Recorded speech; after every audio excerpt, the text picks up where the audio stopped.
Welcome to Theory of Conspiracy. Don't adjust your headset, you are listening to three northern lads from the UK talking about their own beliefs whilst challenging each other's.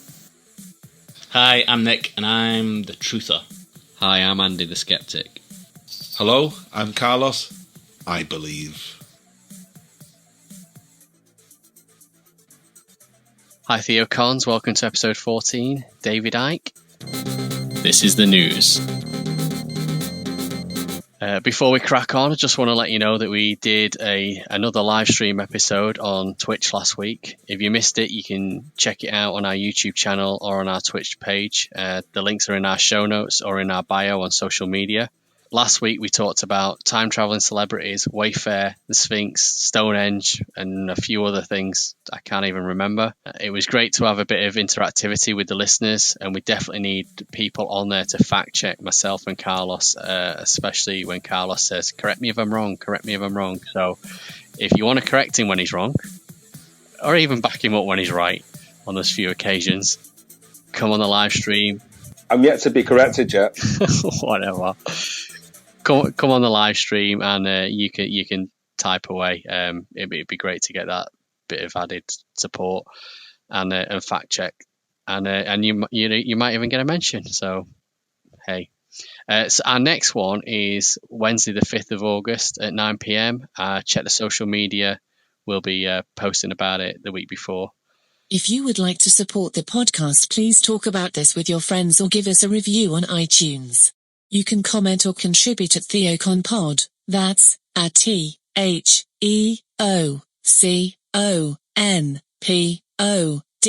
or check the link in the podcast description.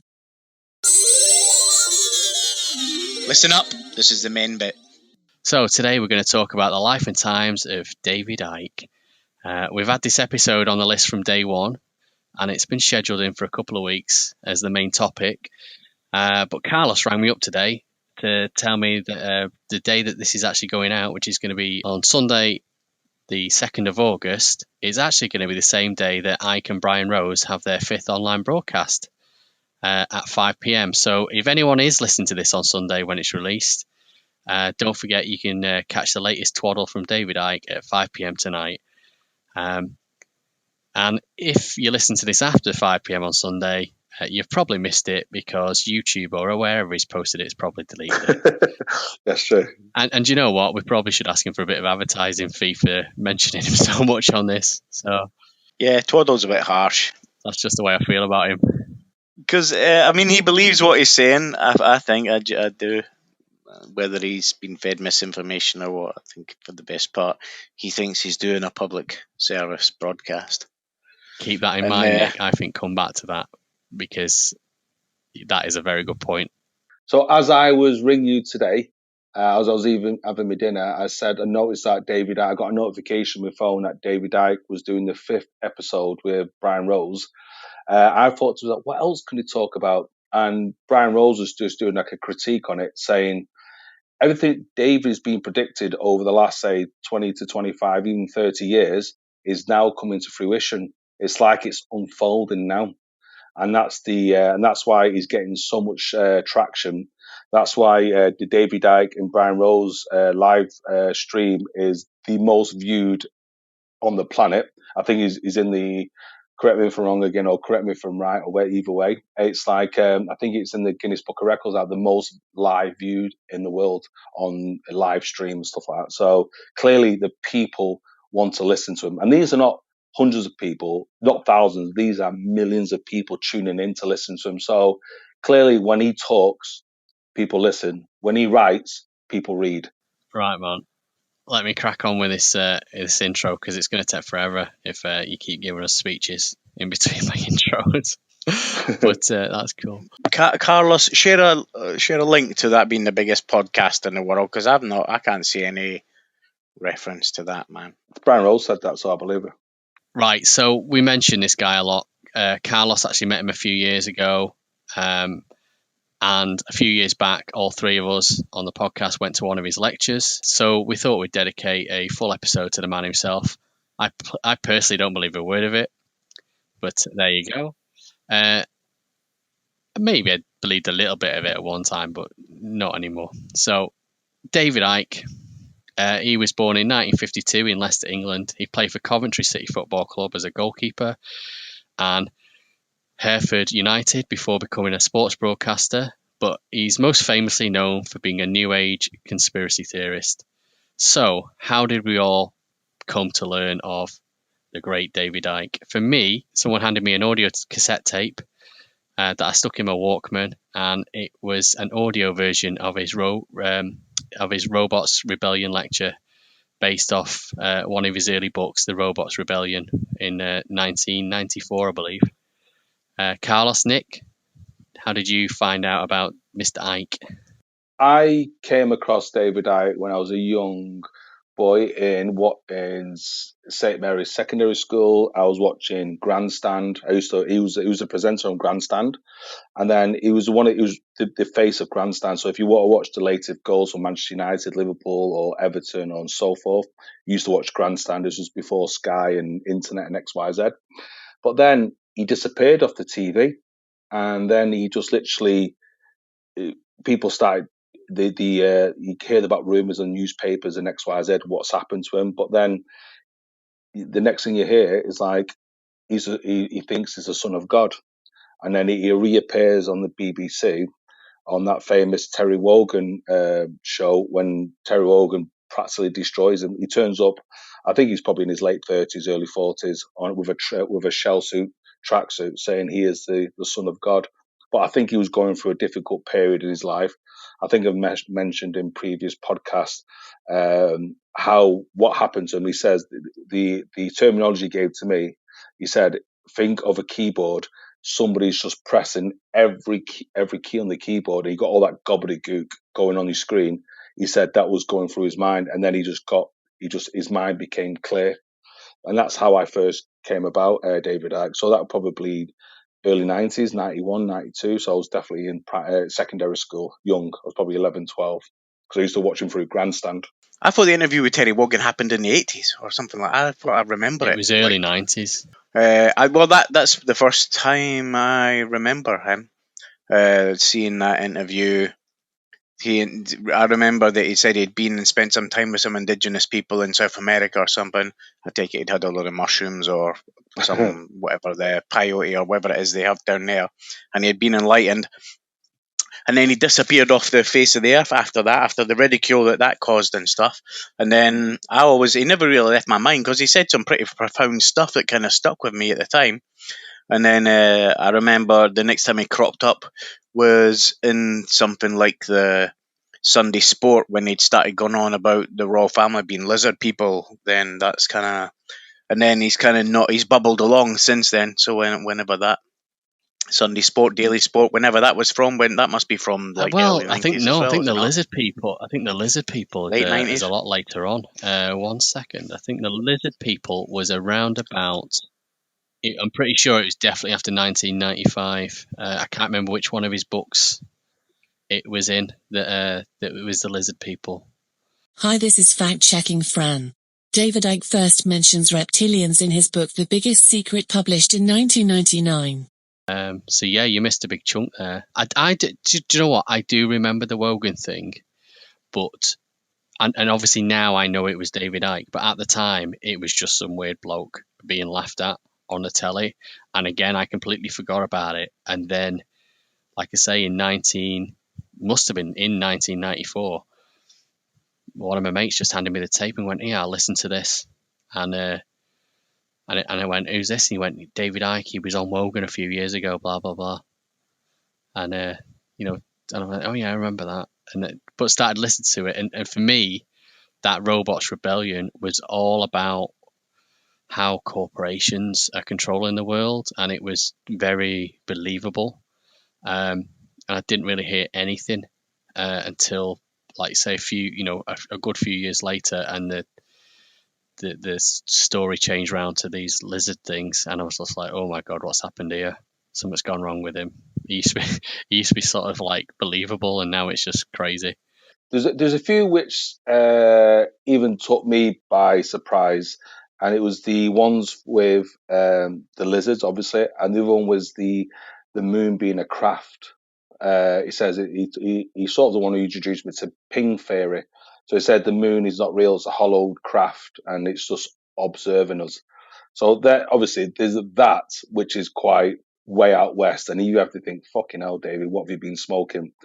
But then there's other things which we'll talk further on. When I remember he wrote about a book on the paedophile rings in the hierarchy, in the monarchs, BBC, and celebrity circles. And people says, "Oh, you fucking crazy fucker! There's no paedophiles in the BBC and XYZ and all that." And lo and behold, he was right. So that I think me and Nick and yourself have spoke about. He must get his inbox must be full every single day.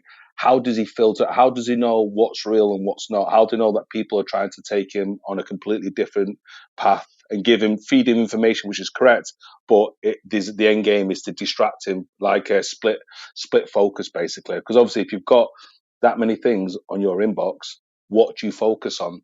So those are the things I'd love to, if I ever got the opportunity to talk to him again, those are the questions I'd love to ask him. How does he know what things come in his inbox, which ones to pursue and which ones just when to he delete? started going on about the lizards, for me, I thought, he's been fed some misinformation here. Because I do recall watching a few videos where there was he was basically speaking to this woman, and she was telling him how she'd been bred for the elite, to marry into the elite or whatever, and to bear their children because she was the right blood type and all this sort of stuff. And it's as if he was purposely fed it, and he That all sounds pretty believable to me. That shit goes on. yeah, but I'm pretty sure it does. But is it going on because they're really lizards, shape-shifting lizard creatures, aliens? All right. Well, yeah, this is a bit of a stretch. See, I like to think that he meant that kind of metaphysics. Is it metaphysically? Metaphorically. Metaphorically, yeah. Well, but because he also believes that we are not actually having, and they are not actually having this experience. This experience is we're having this through a portal or something, doesn't he? Yeah, well, those are the lizards are the controlling people back wherever it is that we're supposed to be having, where exist, and this experience that we're having, the lizard people put themselves in here so they can control this experience. So it kind of plays back into the kind of Matrix theory, doesn't it? Because he was one of the first people to mention simulation. So People just I don't think he stuffs that far out there. He's got a foot in the room. You know what I mean? I think you'll probably find that he wasn't the first, and that his this illusion that where we see one thing and the aliens see another thing came well after he saw a film called They Live and The Matrix. If you were to, if you were to look at things like that, he's watched The Matrix, he's watched this thing They Live, and he's thought, oh, that's a good concept, and how are people going to prove me wrong if I tell them that's what it is? They Live, the horror movie. You just make that assumption. See, that's what bothers me about your theories. You go, well, he's just seen that and he's seen that and he's made this up. He mentioned it on the day. He's probably mentioned it because he says, look, they've even made a movie about it. That's probably how he's mentioned it. He's not said, look, I've based my whole story on this movie. He's made a movie about it that was made pre-1990 when he had this I'm the Son of God revolution and started going down the, that was 80s, that film, 20 years, They Live, yeah, I'm pretty sure it was 80s. Hi, this is fact-checking Fran. The movie They Live was released in 1988 and The Matrix was 1999. But just going back to the moon thing, I remember him saying, oh yeah, the moon's hollow, it's a craft. And then at the lecture we went to, oh no, the moon's this big dish that's beaming out what we see. That's the thing that's beaming these codes out and making us see what we see. It's a big satellite dish. Because one thing that I do allow him to do, there's nothing wrong with changing your mind, because scientists do it all the time. Even before Stephen Hawking passed away, he says we may have to alter my Hawking's theory on black holes. So there's nothing wrong.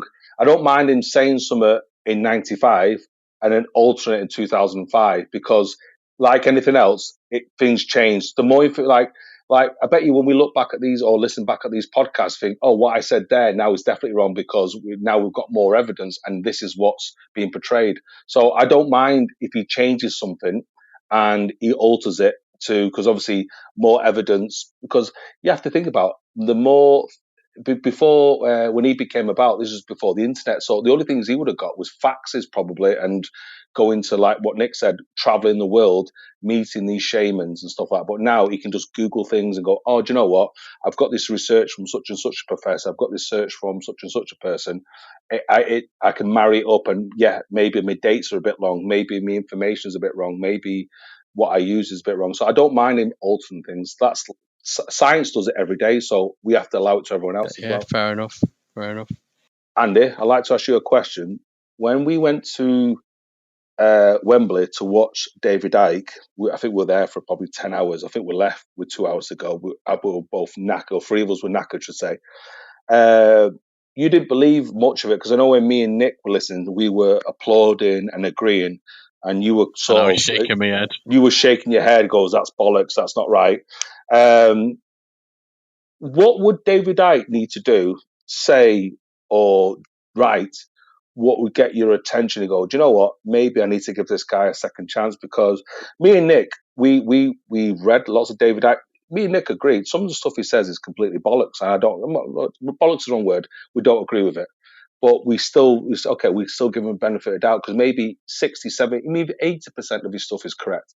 But you don't give any of his work any credit. Is it what does he need to do to say, do you know what? I'll give you credit and I'll start reading more of your literature?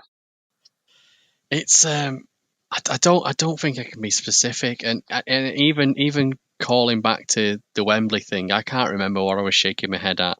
I just knew at the time he was saying stuff. You were shaking your stuff at the 9/11 stuff. You really hated the 9/11. Yeah, you hated it. You absolutely hated all that. Especially 9/11. It's not that I hated it. I was just shaking my head in disbelief, and I thought, "Come on, David! I thought you were a clever guy." And the reason I thought he was clever, and just again to go back to that Robots Rebellion chat, when I first heard that was pre-Facebook, that was pre-Amazon, that was pre these massive companies that see so much of everybody's daily life and everything, right? But basically his message was, this is how corporations can control the masses, through fear, through holding stuff that you need, such as access to food and water, etc. It's very easy for governments or corporations to get this power, and it makes a lot of sense, and it makes even more sense in today's world.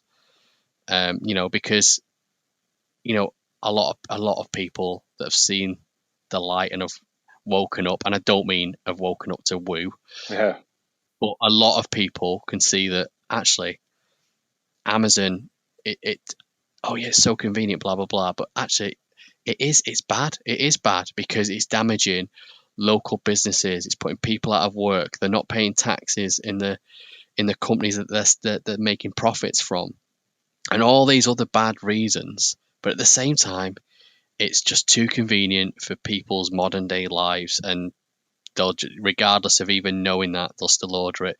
And it wouldn't take much for Amazon to do a lot, to actively snoop on you with Alexa. I don't believe that they do, but let's say that the rumors about TikTok are true, how it's snooping on you. If Facebook, Amazon, etc. were to do that level of snooping that the Chinese are doing with TikTok, then you can see how it can be, an evil corporation. A bit like what's that? Like that Mr. Robot series where you've got Evil Corp.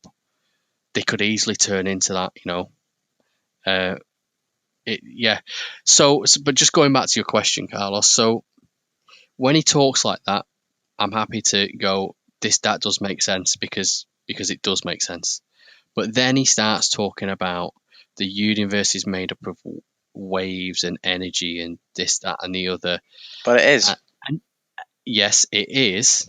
But he he then misinterprets that and gives it this extra level as if you can control it by having some moon as a satellite dish, and aliens control the moon, and they're projecting this matrix thing, and it just all starts going wibble wobble.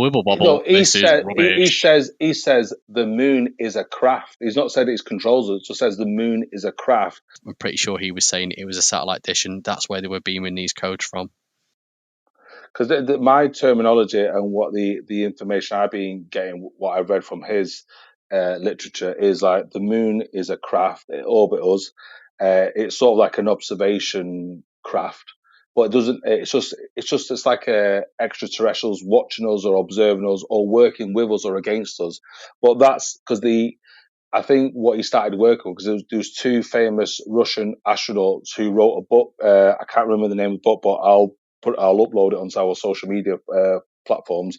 They mentioned the word ping theory, and what that means is, say, when an asteroid or some debris hits the moon, it pings when it shouldn't ping at all, and that's when because NASA were getting where all these sound coming, like ping coming from, like a submarine, and it was every time a asteroid or some kind of debris or maybe some kind of rocks from outer space were hitting the moon, it was causing these sounds, and that's when people started observing, because people refer to the moon as the second Big Bang theory, because people just assumed it was two planets during the heavy bombardment collided with each other, and then obviously they sort of like the moon formed. That's their theory, but they're not sure because the moon is too big for our Earth, so we could not bring that. We can't catch an object that size in our gravitational pull. Makes absolute sense, but we didn't. It hit us, and then which has given the Earth the seasons, because the Earth wobbles because of it. We're still wobbling because of that hit. And we get our seasons, Yeah. because of it. Yeah, we get our seasons because of the wobble. So it hit the Earth. We get our seasons because it's off its axis, not because of any wobble. Another special relationship we have with our moon is, as of this second, I repeat, as of this second, we're the only planet, moon, star relationship what has eclipses. That has total solar eclipse. So, well, what you mean is the sun is the same size. Sorry, the moon is the same size as the sun when it's in front of it. As of this second. So, other planets like Saturn, whatever, that have got moons, they will have. They will, because their moons will pass in front of the sun and cast a shadow. They don't have a solar. The moons won't be big enough to block out the sun entirely, so it won't be a total eclipse. They'll just have partial eclipses. So if you think about but don't you think that's quite unique, where it's only us? No, I don't think. Well, as we discussed on a previous episode, our sun is quite unique in itself because it's quite quiet. Actively, it's quite quiet. But they're looking at all these other sun class stars. Even if you can spot a planet, all they're doing is spotting a planet and perhaps the size of it. They then can't predict, oh, actually, that planet's also got a moon that's this size. It's very difficult to do that. It's quite hard to see. These things are a long distance away. They're looking at tiny little changes in light, aren't they, to measure these things, to see, I don't think it's a stretch, just because we haven't observed it. Like I just said, as of this second, I need to stipulate. I said in it before. I said this second. No, we understand that, Carlos. But you're making it sound. But isn't it interesting? The only real examples we've got to compare ourselves with are maybe the inner 5 or 6 planets of our solar system. No, we've because they're close enough to observe the moon. We've observed probably thousands of solar systems, but as of this second, remember we've been observing not in enough detail to also pick out moons and the size of the moons. So how long has the Hubble telescope been, and obviously the Hubble and all them? Mate, let me tell you, right? There's a telescope getting launched into space next year, right? And in its first picture, it will take in more information than the Hubble's taken in all the pictures it's taken the whole time it's been up there. So that's just how much information the Hubble's taken in. Here's an interesting one for you. You mentioned Mars. Do you know when astronauts leave our atmosphere, their circadian matches the same as Mars. It doesn't match Earth's. What the hell is a circadian rhythm? Is that your sleep pattern? You're in a sort Something of to do with your patterns brain in- waves and all that, isn't it? Yeah, your brain waves. So ours on Earth, it's roughly 23 hours and 56 minutes or something like that. But once we leave our atmosphere, we mirror images Mars's circadian rhythm. So who's left our atmosphere that knows this? Are you on about people on the space station? Yeah, space station, correct? Yeah. Do you know how they also know it? They knew before the space station. So they did an experiment years ago where they put a load of people in a cave. Obviously, it was a pretty big cave. You know, they set up a living quarters and everything. And they said, right, we're going to put you in there in this cave. We're not going to give you any timepieces. We're going to give you, tasks to do and everything. But literally, you get up when you want, you go to sleep when you want. And what they found is, on average, they were going to sleep an hour later every day, and then still having 7 hours sleep or whatever they normally had. And then they get up and they go to bed an hour later every day, and they didn't notice it. So when they came out, they went, right, you're all actually like 6 hours off the clock after being in there for 6 days or whatever. So what did that match then? What did that change to? Well, so again, it was just showing that their human body was naturally more prone to a 25-hour clock than a 24-hour clock. Why is that Martian? Is that what? The day on Mars is 25 hours. Is it really? But the one thing that's where people talk about we could be Martians, obviously through panspermia. Whatever landed on Mars, panspermiated on Mars in the first place. Why didn't that just land on Earth? It was just up the road. It might have done. I'm happier with that solution than we've jizzed from Mars onto Earth. I don't know what would happen to me. I would think I would probably spend most of my time sleeping if you took away my cycle. I'd be like, I'm bored now. Just get some sleep. Here's another thing people say. It's like we're one of the only species on this planet which struggles with childbirth. Obviously, we're all men. We don't struggle with it. But most animals just literally give birth, no problem. We struggle to have childbirth. And that's why they're saying that we originally should not have come from this planet. We came from other part of the universe. And that's David Icke actually talks about that as well. Would it be easier to plop a baby out on a different planet? They say that because obviously we struggle with we're one of the only species on this planet which struggles with back pain. Not many other animals struggle with back pain. Yeah, that's because we've evolved and to stand up, whereas before we weren't. We were hunched over.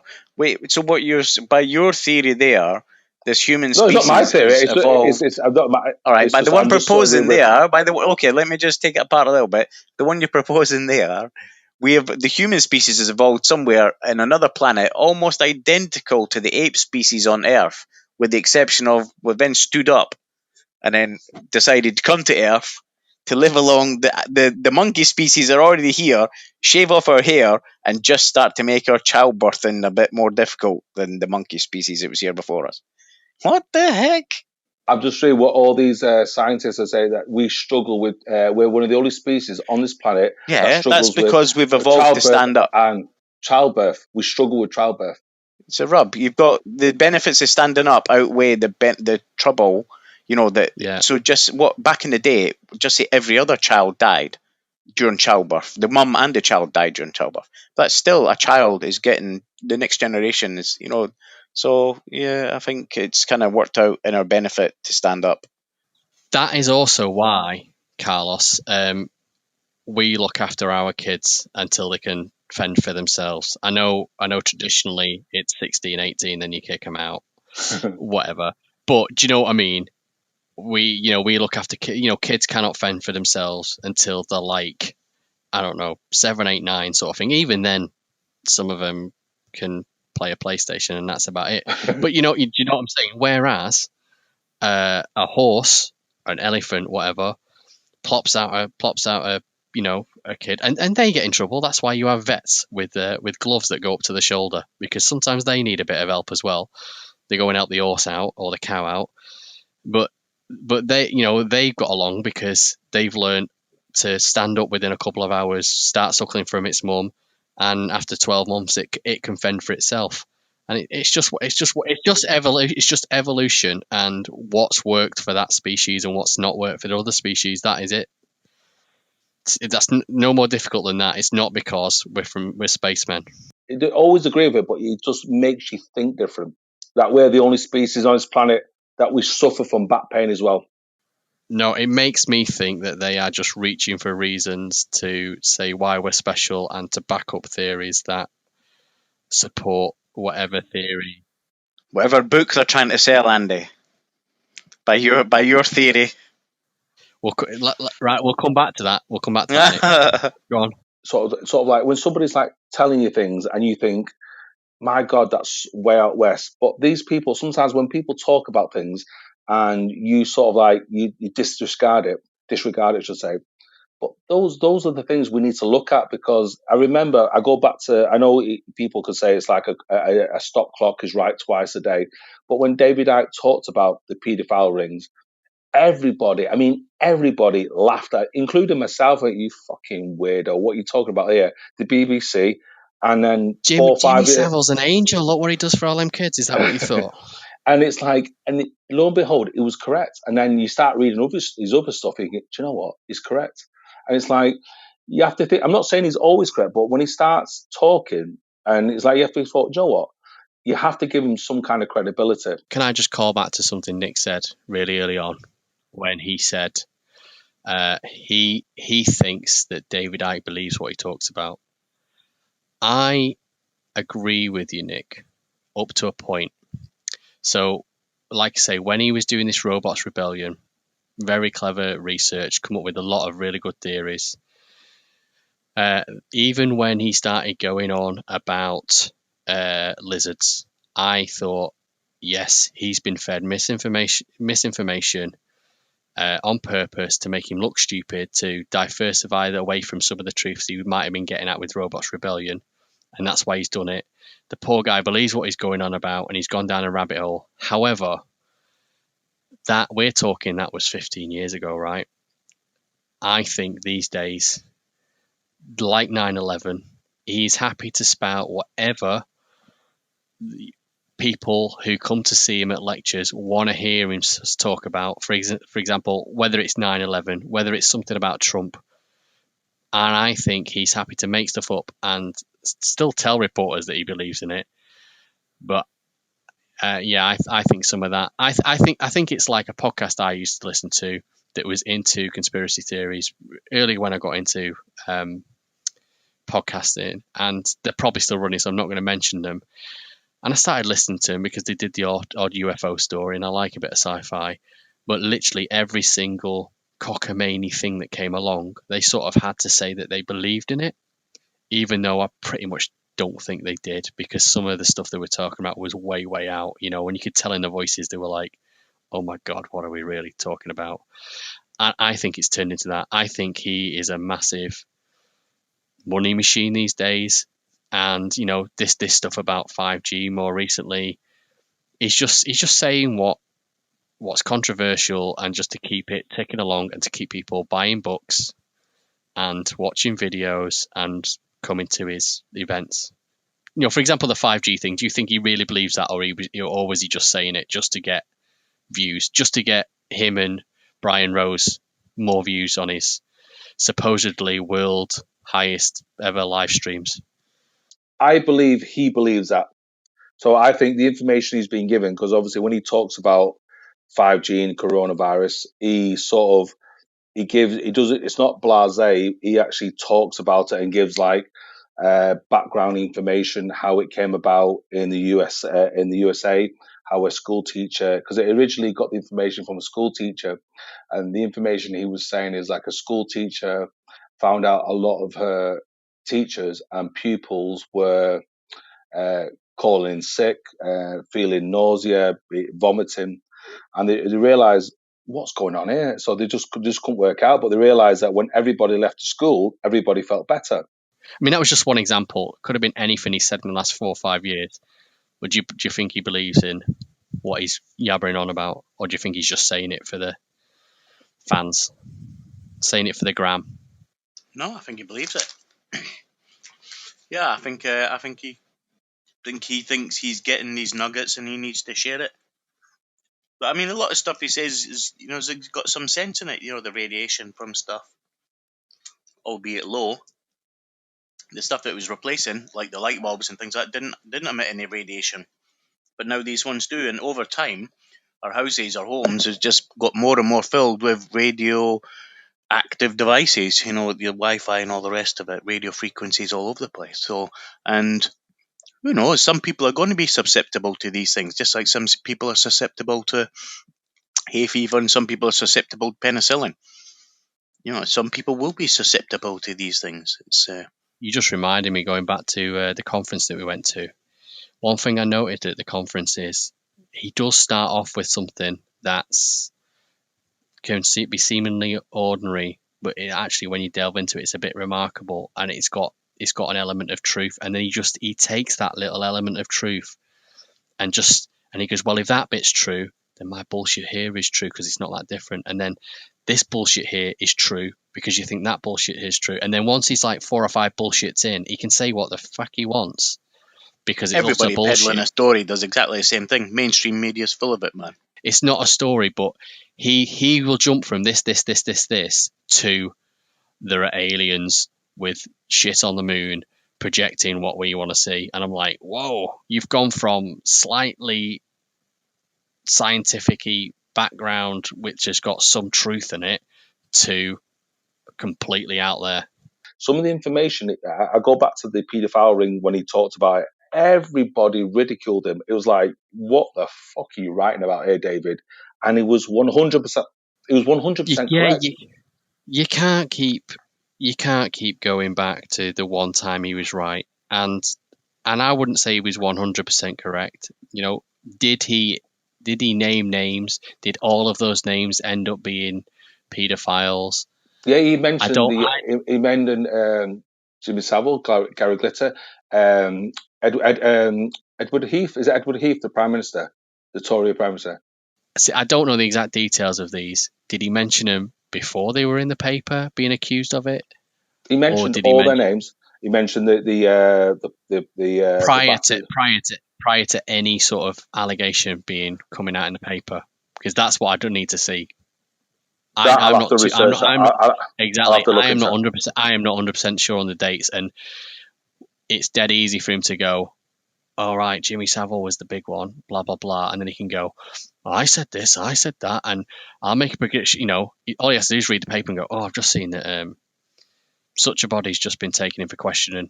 I'll quickly mention that in my blog so that when they do get accused, when they do get sentenced or whatever, I'll go, I was right.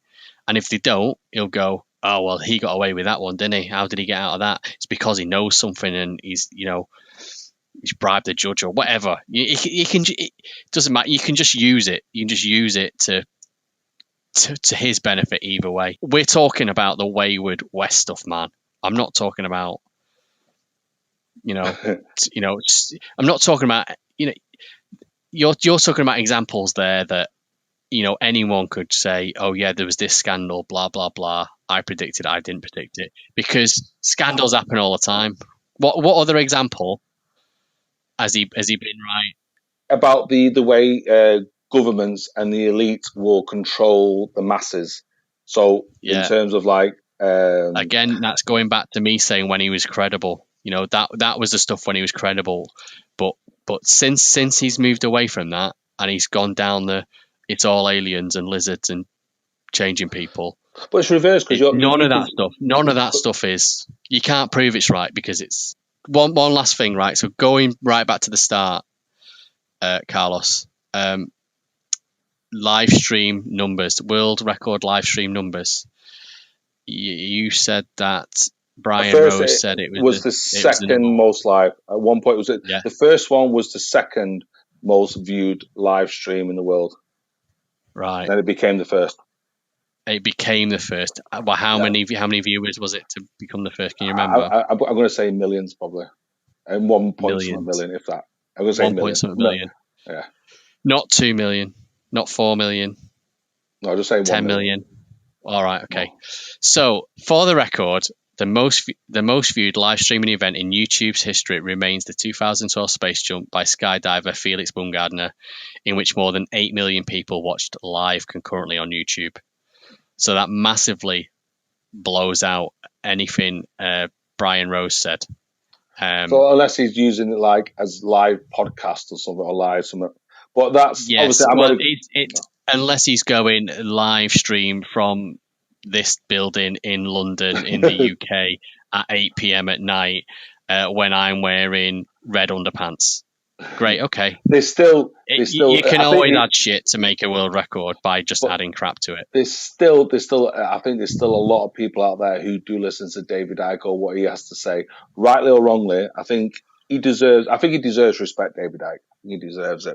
I'm not disagreeing with he's got a lot of followers, man. Could I just say just one more thing before you quiz? I've just googled David Icke is worth $10 million. So what's that? Carlos, shut up. It's quiz time. Nick, you've not fared well on the last two quizzes. I'm shit I'm at right, quizzes. no, man, you're going to be good. Right. Quiz 1 was a draw. Quiz 2 and 3 were won by Carlos, right? You need to pull it back. So, on this quiz, I'm going to alternate the questions. You have a chance to steal. That's absolutely fine. But no jumping in. You can only answer if it's directed to you, and I will offer it. And there's a point for each answer. 42. If you want to play, if you want to play along at home, let us know. Let us know what you scored. Tell us if you beat Nick. Tell us if you beat Carlos. Obviously, we can't fact check that. You can tell us anything, but stick TheoConPod #TheoConPod or at TheoConPod when you tweet about it, or if you want to stick it on one of our other social medias. So, question 1, and I'm going to go Nick first. Right, question 1. Yep. According to David Icke, the universe is made up of multiple choice: radiant energy, frequency energy, vibrational energy, or molecular energy. Wow. Vibrational energy. Yeah, spot on. Icke believes the universe is made up of vibrational energy and consists of an infinite number of dimensions that share the same space. 1 point to Nick. You're in the lead, man. Yeah, thanks. But you know what? He's probably right on that, so you can't disprove that. I'm sure that theory is based somewhere in actual. This is just a quiz. Theory. But yeah, no, that's cool. All right, cool. Okay, question 2, Carlos. Yeah, what is David Icke? Most of these are multiple choice, by the way, if not all of them. What is David Icke's middle name? Is it David Bruce Icke, David Joseph Icke, or David Vaughan Icke? And get off Google. Vaughan. I know this one's Vaughan. Oh my God! Right, Carlos, well done. Nick, the race of reptilian beings that David Icke believes have hijacked the Earth are known as the Agador, the Acamarian, the Arcona, the Archons. The Archons. The Archons. The Acador is a large hairy beast with a single horn from Doctor Who. Acamarian. Physically, they can be distinguished by a vertical crease in the center of their forehead. That's from Star Trek. Also, like most Star Trek creatures, they just have something weird stuck to their head. Arcona are scaleless reptilian humanoids. They have a flat, anvil-shaped head with a clear marble-like eyes and a skin tone that ranges from mahogany to ebony. Ew. They're from Star Wars. Archons, or the Archons are our lizard overlords, obviously. ones that they are. They're also known as the Anunnaki, and they are a shape-shifting reptilian race from the Draco constellation, and they are the race of beings that David I've heard that believed in. about them. So did Nick get it right? 1. Yeah. 2 to Nick, 1 to Carlos. Number 4. This is to Carlos. The Archons' food source is the blood of virgins, negative energy, monoatomic gold, human sacrifice. I remember David Icke talking about energy, so I'm going to say number 2, negative energy. I've made these too easy. 2 to Carlos. So Icke believes that the Brotherhood, which are hybrid human reptilians, use human anxiety as energy, and that the Archons keep human trapped in a 5-sense reality so that Like they can Monster feed off Inc. Yeah. so that they can feed off the negative energy created by fear and hate. So they told us about it in Monster Inc. I think he came up with that before Monster Inc. came up with it. So I'm going to give Icke a point there, and he's not stolen that from a movie or a film. I'm Mr. David Icke.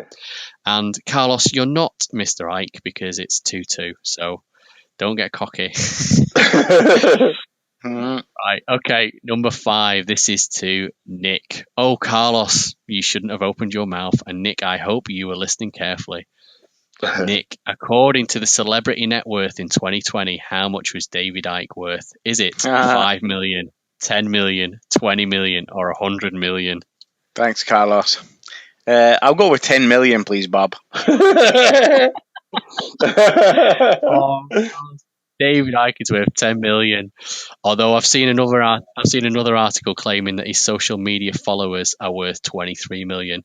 However, this was published before his YouTube and his Facebook accounts were deleted, because he basically was using his account to promote conspiracy theories on his website, and claimed that protective masks are harmful, and he was, promoting his brand and his products basically. But they got taken down for that. Number 6, so it's 3-2 to Nick. Number 6, Carlos. These are all based around his books, so I think Carlos might get the edge here. But which one of these is not a book or publication by Icke? It doesn't have to be like this. Love changes everything. Nothing in the world will ever be the same. I know Love Changes Everything is a book by David because I've got that one. The other two, I'm not sure. I'm going to go with the middle one. What was the middle one again? Love Changes Everything. The one No, that you've got. Sorry, what was the first one? Sorry. It doesn't have to be like this, or nothing in the world will ever be the same. I go for the last. I go for the last one then. Nothing in the world will be the same. That is a point to you. That was not a book by Icke. That was another line from the song "Love Changes Everything." Because I was nervous because I was like, the second one I've got one of them books as well, but I just thought the other two I was like, I'm not sure. Nick. Which one of these is an Icke book or publication? It's a Tough Game, Son. How to Be a Footballer. Inverting the Pyramid. I'm going to go with Inverting the Pyramid. Sounds like an Icke book, doesn't it? So I'm going to go with That's Too Obvious, and I'm going to go with It's a Tough Game, Son is an Icke book. Oh man, you only just got that in. Well done. So I knew that as well. I fucking knew that. Did you? How to Be a Footballer is Peter Crouch, and Inverting the Pyramid, The History of Football Tricks. It's Football Tactics, sorry. I'm not sure who wrote that one. Right, Carlos. Again, not a book by Icke. Which one of these is not a book by or publication by Icke? Alice in Wonderland and the World Trade Center Disaster, Children of the Matrix, Problem, Reaction, Solution. I say the first one, Alice in Wonderland. Okay, I'm going to offer it over to Nick. I would have said that one as well. Well, it's not that one. So, Children of the Matrix or Problem, Reaction, Solution. Well, it's going to be Children of the Matrix, because I'm sure he's done that Problem, Reaction, Solution when it rings a bell. Oh, unlucky. Both Alice in Wonderland and Children of the Matrix were books by Icke. The one that wasn't is just a popular saying, Problem, Reaction, Solution, that David says. That was so obvious. It was so obvious. Sorry, guys. Sorry. I got you both on that. However, Nick, it is 4-3. Carlos's question. And it's your question. So, question 9. $1 million. True or false? So, Nick, I'm going to give you 2 questions here. 42. It's true or false? It's true or false. Right. Are these actual names of Icke books? So, the first one, Tales from the Time Loop. True or false? That is a Icke book. False. Oh, lucky man, it was true. Obviously, because these are true or false, I can't offer them out. But come on. No, what? Oh, go on, Carlos. Have a guess at what the answer might be. Yeah, that came out in 2003. So, number. He's a prolific author, isn't he? Yeah. Oh, yeah. He's done over 20. Are all these books available on Amazon? Yeah. A And lot have of we them got an are affiliate link we can put in our social media? No. Oh, A lot of them are self-published as well. So, second part to the question, again, true or false? Is this a book by David Icke? The David Icke Guide to the David Icke Guide to Truth and Deception and How to End It. are you asking me if that's a book by David Icke? Yes. I'm going to say that is a book by David Icke. Oh, Nick. False. It's false, but he did write a book called The David Icke Guide to the Global Conspiracy and How to End It. Oh, that's why. Rung a bell. That's why. That's what you were thinking of. Sorry, man. Okay, Carlos might pull this back now. Right. Duped there, right at the end. Carlos, true or false? Yeah. Are these actual names of Icke books? First one, Days of Deception. Yes, I think that was a David Icke. I think that was in the 90s, that book. So I remember coming across that one. So yeah, I'm going to say that one. Yeah, Days. That's true. It was wrong. I'll offer it over to Nick. I'm going to say. I'm You can't do that. It was a book by David Icke. It wasn't. It wasn't. Sorry, man. Sorry, I'm joking. Man. I didn't offer that one over to Carlos. So I was just seeing if Carlos was going to let. It was. You're thinking of Days of Decision in 1993. Oh, shit. 1993, Days of Decision. So, you need to read the page better. Carlos, you can equalise with this one. True or false? Is this a name of an Icke book? Heal the World: A Do-It-Yourself Guide to Personal and Planetary Transformation. I'm going to say false. Unlucky, mate. It was true. You've not. Oh, yeah. That was also in 1993. So. You must have missed that one, mate. Yeah. Right. Two questions each left. So. This is the blankety blank rounds. Okay. So. 42. I can no. Stop saying 42. I will offer these over because it's basically fill in the blank. So. These are all book titles. Nick, in the blank of experience. In the shadows of experience. Carlos. In the realms of experience. Oh, you're both wrong. In the light of experience. Okay, Carlos, this one is you. The biggest blank.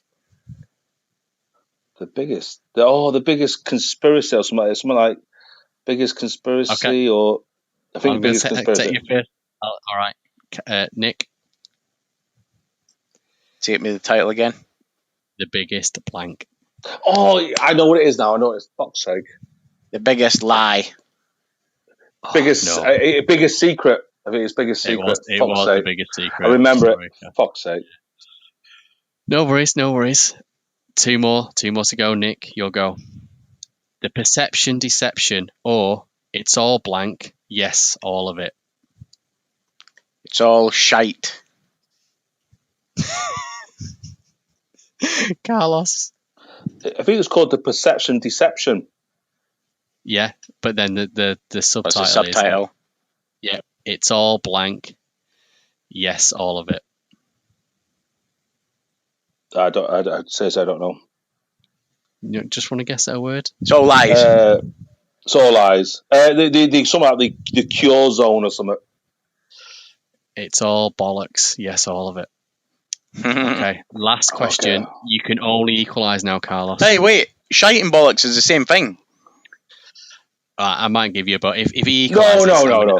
If he equalises, I'm going to give you the quiz, Nick. Okay, because it was close. Thanks. Carlos. Yeah. Phantom blank, and how to find the real one. I know it's somewhat Phantom Self. He did a somewhat Phantom Self. How to find the real one or something like that. That's all I can think of. The Phantom Self. Phantom Self. Nick. Phantom Life. Carlos got it with Phantom himself. But I Oh, offered it you out bastard! anyway. Carlos. You bastard! You made Well me done, wind up. Carlos. I know, man. So, Carlos, you did equalise, but You need to do Yeah, like a sort of like a quick, like you do like a a quick quiz or deciding something. round. A deciding round. That's it. I decide. Okay. I don't know. Can we have the decider who does the best impression of a cow in a field? Moo! There's my entry right off the bat. Yeehaw! That's mine. Much better than Carlos's. I win. That's a cow, not a cowboy, Carlos. Closest to the year. You can both shout out an answer. Whoever's first. 42. No, the closest to the year of when this book was published, according to whatever site I found it on. I'm not responsible if this is not right. Okay. So I'm gonna say The Biggest Secret. 1994. Oh, I say 98. It was 1999. Oh, that's Carlos me. has I'm got in. that. Oh, I feel like when Moonshine won the Oscars. Oh man. I'm not precious about losing a podcast about David Icke. It's as great as It's not how you start. It's how you finish. Stick around for some bloopers and outtakes, and if you have enjoyed this, please give us a like and subscribe. I don't mind you having an opinion, Carlos. I just know that you're probably always wrong. The thing is, I'm always right. That's the scary thing. That's what scares people. I know, man. I'm only saying it for comic effect. I've got a nice quiver in the voice. I know. It's smooth. Yours are like mine, mate. Smooth. Carlos has got some crazy ass going on. I could talk about that all day on that one. What, tonight's David Icke? It's all right, Andy. You can stick your oar in if you want to, you two, before I carry on. But, feed your brain. You've got to feed your brain. I know. It was only supposed to be a little one-liner thing, like Nick pulling me up on the word twaddle. Easy. Allegedly. What? What's that? Don't think Nick believes that. Violet. 8, 5, 18. 5. Yellow. 20, 15. Green. 5, 14, 20, 5, 18. 20, 1.